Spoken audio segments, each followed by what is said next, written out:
Hi all, வணக்கம். Welcome back to Divya Shriram Lifestyle. இன்னைக்கு ஒரு சூப்பர் அண்ட் டேஸ்டியான ஒரு டிஃப்ரெண்ட் டைப்ஸ் ஆஃப் மைசூரில் ட்ரிபிள் ஆர் பிரியாணி ரொம்ப ஃபேமஸாக இருக்கிற பிரியாணி அந்த மாதிரி நம்ம ஸ்டைலில் நம்ம இன்றைக்கி ஒரு வீடியோ அதுக்கப்புறம் நம்ம தண்ணி ஆட் பண்ணுறப்போ உப்பு செக் பண்ணி நம்ம ஆட் பண்ணிக்கிறோம். இப்போ கூட சப்டைட்டில்லையும் வரும் உங்களுக்கு. ஸோ ஃபஸ்ட்டு நம்ம இப்போது இதில் நான் 1/2 kg சிக்கன் எடுத்துருக்கிறேன். 1/2 kg சிக்கனுக்கு 450 grams ரைஸ் கரெக்டாக இருக்கும். லெமன் ஜூஸு, சால்ட்டு, கொஞ்சம் டர்மரிக்கு, பெப்பர் பவுடரு, தயிர் ஆட் பண்ணி நம்ம ஃபஸ்ட்டு சிக்கனை மேரினேட் பண்ணிக்க போகிறோம். ஃபஸ்ட்டு இது மேரினேட் பண்ணி அட்லீஸ்ட் ஒரு 45 to 1 hour இருக்கணும். ஸோ நம்ம இப்போது சிக்கன் ஆட் பண்ணிக்கலாம். இதில் சிக்கன் ஆட் பண்ணதுக்கப்புறம் கொஞ்சமாக கோர்ஸாக கிரைண்ட் பண்ணி வச்சுருக்கிற பெப்பர் பவுடர் ஆட் பண்ணிக்கலாம். இது கம்ப்ளீட்டாக பவுடர் இல்லை, கோர்ஸாக கிரைண்ட் பண்ணி வச்சுருந்து இதில் 1 டேபிள் ஸ்பூன் அளவுக்கு நம்ம உப்பு ஆட் பண்ணிக்க போகிறோம். இப்போது அடுத்து ஒரு 1/4 டீஸ்பூன் அளவுக்கு மஞ்சள் பொடி, ஒரு லெமன், முழு லெமனை நம்ம ஸ்குவீஸ் பண்ணி ஆட் பண்ணிக்கலாம். அதே போல் ஒரு சின்ன பேக்கோடு நல்லா கெட்டியான ஒரு கர்ட் ஆட் பண்ணிக்கணும். அட்லீஸ்ட் அரௌண்ட் ஒரு 4 டேபிள் ஸ்பூன் அளவுக்கு கர்ட் ஆட் பண்ணணும். அப்போ தான் அந்த சிக்கனில் நல்லா டெண்டராக சாஃப்டாக இருக்கும். உங்களுக்கு ரொம்ப கெட்டியாக இருக்காது. ஏன்னா இது ஃபஸ்ட்டு நம்ம குக் பண்ணுவோம் இல்லைங்களா, ரொம்ப ஓவர் குக் பண்ணிவிட்டு உங்களுக்கு ரொம்ப அது சிக்கன் கெட்டியாகிடும். ஸோ இது நம்ம இப்போது 1 hour நல்லா இது மேரினேட் ஆகட்டும். இது செப்பரேட்டாக நம்ம இப்போது 1 hour வைக்கலாம். அதர் இன்க்ரீடியன்ட்ஸ் எல்லாம் நம்ம என்ன தேவையானு பார்க்கலாம். ஃபஸ்ட்டு இதுக்கு நம்ம ஒரு 4லேருந்து 5 ஆனியன் கட் பண்ணி வச்சுருக்கிறேன். இது நம்ம ஆனியன் செப்பரேட்டாக பேஸ்ட் பண்ணிக்கணும். ஸோ இதில் நான் இஞ்சி, பூண்டு, ஒரு 6லேருந்து 7 பச்சை மிளகாய் எடுத்துருக்கிறேன். இதுவும் நம்ம செப்பரேட்டாக நம்ம பேஸ்ட் பண்ணி எடுத்துக்க போகிறோம். இதில் எந்த மசாலா பொடியும் நம்ம ஆட் பண்ண போகிறதில்ல, வெறும் இந்த மிளகாய் பேஸ்ட்டு மட்டும் தான் ஆட் பண்ண போகிறோம். நெக்ஸ்ட்டு நம்ம ஒரு 1/2 கப் அளவுக்கு புதினா, கொத்தமல்லி, ஒரு 2 தக்காளி, அதே போல் ஒரு 4 பச்சை மிளகாய். இப்போ ஹோல் ஸ்பைசஸ்க்கு நம்ம பட்டை, லவங்கம், கிராம்பு, ஏலக்காய், சோம்பு, ஒரு ஸ்டார் அனஸ், கல்பாசி கொஞ்சமாக இதெல்லாம் எடுத்துக்கிறேன். எல்லாமே ஒரு லிமிட்டாக இருக்கணும், ஓவராக ஆட் பண்ணக்கூடாது. பாருங்கள், இப்போது நம்ம ஆனியன் பேஸ்ட்டு ரெடி ஆகிடுச்சு. அதே போல் இஞ்சி, பச்சை மிளகாய் அண்ட் பூண்டு பேஸ்ட். இப்போ நம்ம சிக்கன் எல்லாம் ஊற வச்சு 1 hour ஆச்சு. இப்போ நம்ம பிரியாணி ப்ரிப்பரேஷன் ஸ்டார்ட் பண்ணுறதுக்கு அப்புறம் இப்போ நம்ம அரிசி எடுத்துருக்கிறேன். இது 1/2 kg மட்டனுக்கு 450 grams அளவுக்கு ஜீரா சம்பா ரைஸ் இருக்குது. நீங்கள் புல்லட் ரைஸ் யூஸ் பண்ணிக்கலாம், இல்லைன்னா பாஸ்மதி கூட யூஸ் பண்ணிக்கலாம். ஸோ இப்போ இதில் 450 grams அளவுக்கு ரைஸ் இருக்குது. இதில் இந்த கிளாஸ் அளவு பார்த்தீங்கன்னா 1.5 glass இருக்குது. ஸோ இப்போ இது நல்லா வாஷ் பண்ணி 1/2 hour நம்ம சிக்கன் குக் ஆகிறதுக்குள்ளே நம்ம இது ஊற வச்சிடலாம். ஸோ பிரியாணி பண்ணுறதுக்கு நம்ம ஸ்டார்ட் பண்ணிடலாம். இதில் ஒரு 50 ml அளவுக்கு எண்ணெய் ஆட் பண்ணிக்கிறேன். ஸோ இப்போது எண்ணெய் ஹீட் ஆயிடுச்சு. ஸோ நம்ம இப்போது ஸ்பைசஸ் எல்லாம் போட்டுடலாம். நான் எல்லாமே டிஸ்கிரிப்ஷனில் கொடுத்துருக்குறேன், பாருங்கள். ஸோ நல்லா இது ஒரு செகண்டுக்கு நல்லா இது வதங்கணும்.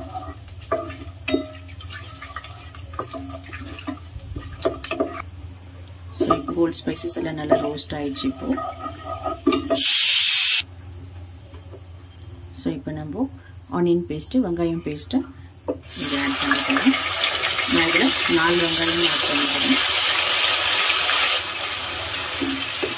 ஸோ நல்லா இப்போ வதக்கிக்கலாம். இதில் லோ ஃப்ளேமில் வச்சு நம்ம வதக்கிக்க போகிறோம்.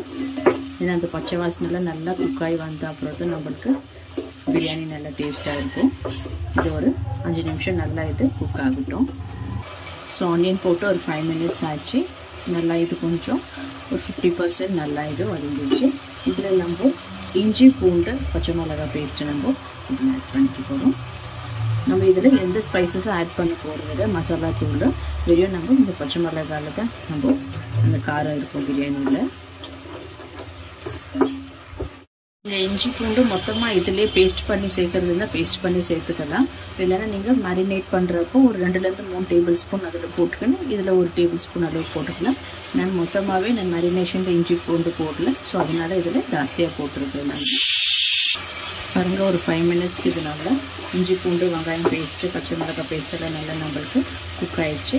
இப்போ இதில் நம்ம கொத்தமல்லி, புதினா ஆட் பண்ணிக்கலாம். ஃப்ளேம் கம்மி பண்ணிவிடுங்க.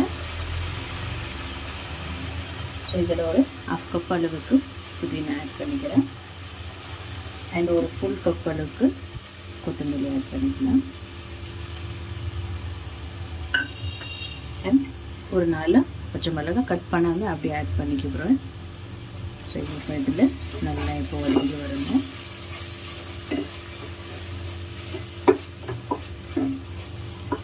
ஸோ இது ஒரு 2 நிமிஷம் நல்லா இது வதங்கட்டும். ஸோ ஒரு இன்க்ரீடியன்ஸு போடுறப்போ அதுக்குள்ள ஓன் டைம் எடுத்துக்கிறேன். நல்லா நம்ம இன்னொன்று வதக்கணும். எல்லாம் போட்டு ஒரேடியாக வதக்கக்கூடாது. ஒரு ஸ்டெப் பை ஸ்டெப்பாக நம்மளுக்கு பண்ணால் தான் நம்ம எக்ஸாக்ட்லி நம்மளுக்கு ட்ரிபிள் ஆர் மசாலா ஃபேமஸான பிரியாணி டேஸ்ட் கிடைக்கும் நம்மளுக்கு.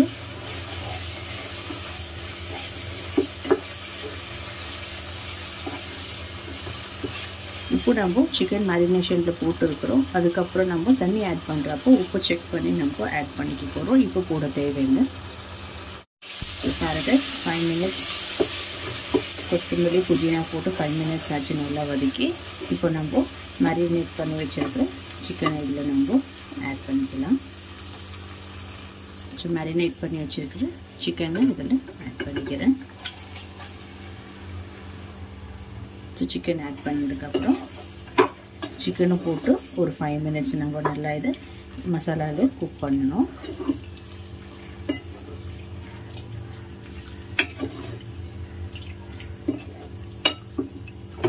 ஸோ நல்லா மிக்ஸ் பண்ணிக்கலாம். இதை ஹை ஃப்ளேமில் வச்சுட்டு ஒரு 5 மினிட்ஸ் இருந்து நல்லா சிக்கனு குக் ஆகட்டும் இதுலேயே.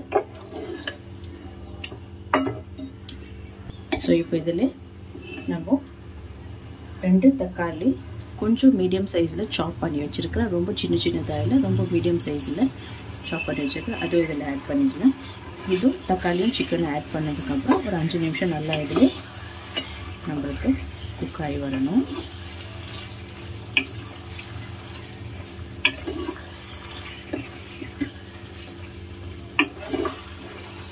ஸோ இது ஒரு 5 நிமிஷம் நல்லா இது குக் ஆகட்டும்.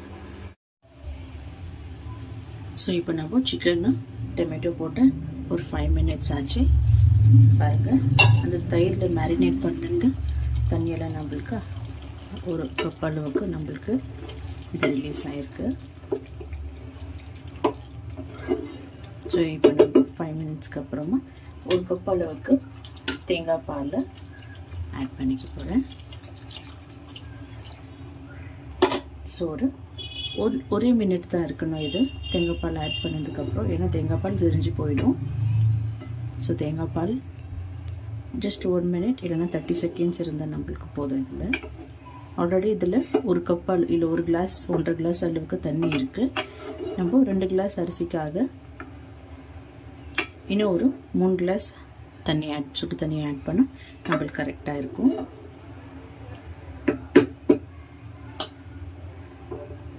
ஸோ ஜஸ்ட் இது ஒரு 30 செகண்ட்ஸ் இருக்கட்டும். அவ்வளோதான் போதும். இப்போ பாயில் ஆகுது பாருங்கள். ஜஸ்ட் ஒரு வாட்டி மிக்ஸ் பண்ணிவிட்டு இப்போ நம்ம சுடு தண்ணி ஆட் பண்ணிக்கலாம். டோட்டலாக நான் சுடு தண்ணி 3 கிளாஸ் வச்சுருக்கிறேன். 2.5 கிளாஸ் ஆட் பண்ணிக்கிறேன். நம்ம சிக்கன் குக் ஆகிற நிலையில் அதுக்காக. ஸோ இப்போ இது நல்லா இப்போ பாயில் ஆகணும் தண்ணி. சிக்கனும் நல்லா நம்மளுக்கு குக் ஆகி ஒரு 70% நல்லா சிக்கன் குக் ஆனதுக்கப்புறம் நம்ம ரைஸ் ஆட் பண்ணிக்கலாம். ஸோ ஹை ஃப்ளேம்லேயே வச்சுக்கோங்க. இப்போ நம்ம சால்ட் செக் பண்ணிக்கலாம். ஸோ இப்போ நம்ம சால்ட் கொஞ்சமாக ஆட் பண்ணது ஒரு 1/4 டேபிள் ஸ்பூன் அளவுக்கு சால்ட் ஆட் பண்ணிக்கிறேன். ஸோ நல்லா மிக்ஸ் பண்ணி விட்டுடலாம்.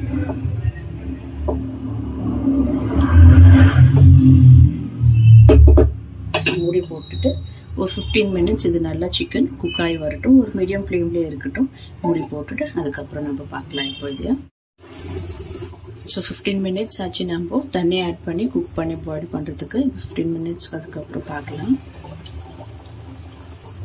ஸோ பாருங்கள் நல்ல தண்ணியும் பாயில் ஆகின்னு இருக்குது.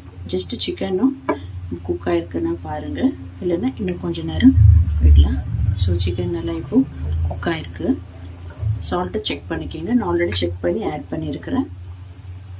ஸோ சால்ட் கரெக்டாக இருக்குது. இப்போ ஃப்ளேமை கொஞ்சமாக லோ பண்ணிவிட்டு நம்ம half an hour மூட வச்சிருக்கிறேன் சீரக சம்பா ரைஸை நல்லா ட்ரைன் பண்ணி வச்சிருக்கிறேன்.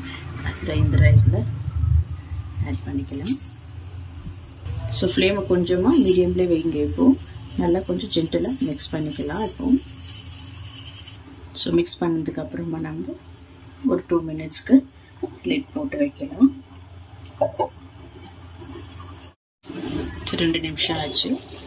ஃப்ளேமை லோ பண்ணிவிடுங்க, மீடியம் இருந்தது. ஸோ நம்ம ஜென்டலாக இப்போ மிக்ஸ் பண்ணிக்கலாம். ரொம்ப ஹை ஃப்ளேமில் வைக்கக்கூடாது, மீடியம் ஃப்ளேம்லேயே வச்சு மிக்ஸ் பண்ணுறப்போ லோ ஃப்ளேமில் மாற்றிக்க போகிறோம். ஸோ இன்னும் ஒரு 2 மினிட்ஸ் பண்ணுறேன். ஸோ இப்போ மிக்ஸ் பண்ணி விடலாம். இப்போ நெக்ஸ்ட் அடுத்தது நம்ம லிட் போட தேவையில்லை, அப்படி லைட்டாக ஜென்டலாக அப்பப்போ மிக்ஸ் பண்ணிகிட்டே இருக்க போகிறோம். பாருங்கள் இப்போது தண்ணியெல்லாம் நல்லா இதில் அப்சர்வ் ஆகிடுச்சு. இன்னும் ஜஸ்ட் 1 மினிட் இருந்தால் போதும், நம்ம தம் போட்டுடலாம். ஒரு பக்கம் தவா ஹீட் பண்ணி வச்சுருக்கிறேன். இன்னும் கொஞ்சம் ட்ரை ஆனால் நம்ம தம் போட்டுடலாம்.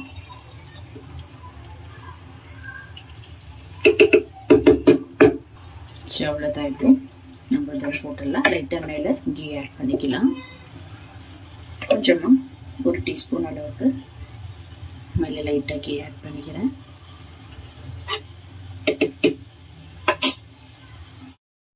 ஸோ தவா நல்லா ஹீட் ஆகிட்டு இருக்குது.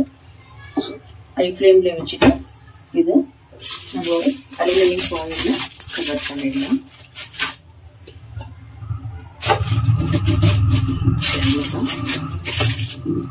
நல்லா இது எடுத்துட்டு வந்துடுவோம்.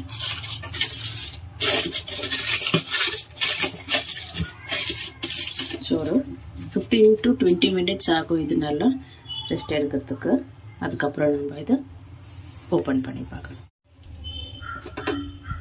இப்போ பாருங்கள் தம் ரெடி ஆகிடுச்சு. இப்போ நம்ம தண்ணி அந்த பேப்பரெல்லாம் ரிமூவ் பண்ணிடலாம். இந்த மாதிரி பர்ஃபெக்டாக ஒவ்வொரு குக் ஆகக்கூடாது, ரொம்ப அப்படியே உதிராக இருக்கக்கூடாது. மீடியமாக ஒரு 80% எப்படி இருக்கணும் அந்த மாதிரி இருக்கணும் இது. ஸோ பாருங்கள் சூப்பரான ஒரு RRR Mysore special biryani ready ஆயிடுச்சு. உங்களுக்கு இந்த வீடியோ பிடிச்சிருந்தால் லைக் பண்ணுங்கள், ஷேர் பண்ணுங்கள், கமெண்ட் பண்ணுங்கள் அண்ட் மறக்காமல் என் சேனலுக்கு சப்ஸ்கிரைப் பண்ணுங்கள். நீங்களும் இதே மாதிரி ட்ரை பண்ணி பாருங்கள். ஒரு வித்தியாசமான தேங்காய் பால் போட்டு பிரியாணி ரொம்ப நல்லா இருக்கும். Thank you for watching this video.